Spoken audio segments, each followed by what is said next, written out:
John Locke's conception of property, and the significance of the Lockean Proviso, balancing rights and responsibilities. John Locke, an influential Enlightenment philosopher, is renowned for his contributions to political philosophy, including his profound insights into the concept of property and the formulation of the Lockean Proviso. Locke's ideas on these topics have left an enduring mark on discussions about individual rights, the legitimacy of property ownership, and the ethical limits of accumulation. In this comprehensive exploration, we delve into Locke's conception of property and the profound implications of the Lockean Proviso within the broader context of his political thought. 1. The foundations of Locke's theory of property. At the heart of Locke's political philosophy lies the belief that individuals possess natural rights to life, liberty, and property. Locke's influential treatises, particularly the Second Treatise of Government, delve into the philosophical underpinnings of these rights and their implications for social organization. According to Locke, individuals have the inherent right to acquire and own property, which stems from their labor and effort exerted upon the resources of the natural world. 2. Labor mixing theory. Locke's theory of property is rooted in the labor mixing principle. He posits that when individuals apply their labor to unclaimed resources, they imbue those resources with their own effort and transform them into private property. This labor mixing theory justifies property ownership by establishing a direct link between an individual's productive endeavors and their right to enjoy the fruits of their labor. 3. The Lockean Proviso, ensuring equity in ownership.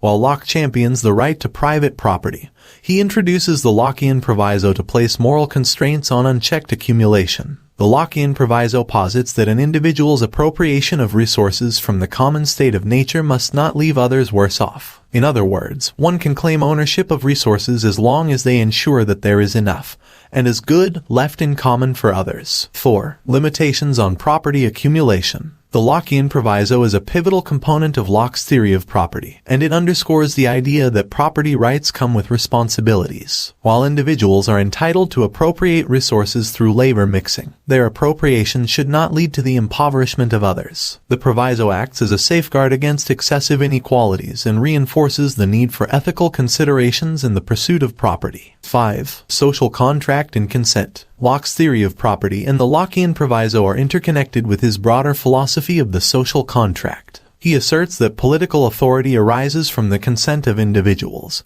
who form a civil society to secure their natural rights. Within this framework, property rights are protected by a government that derives its legitimacy from the consent of the governed. Locke's theory emphasizes that property ownership is upheld within a society based on mutual agreements and shared responsibilities. 6. Implications for political philosophy. Locke's theory of property and the Lockean Proviso have profound implications for political philosophy and the understanding of individual rights and obligations within society. These ideas have shaped debates about the role of government in protecting property rights, the moral dimensions of wealth accumulation, and the challenges posed by economic inequalities. The Proviso, in particular, resonates in contemporary discussions about environmental ethics and resource distribution. 7. Legacy and influence. Locke's views on property ownership and the Lockean Proviso continue to resonate in modern political thought. His principles of labor mixing, property rights, and the ethical limitations on accumulation have provided a foundation for discussions about the balance between individual liberties and societal well-being.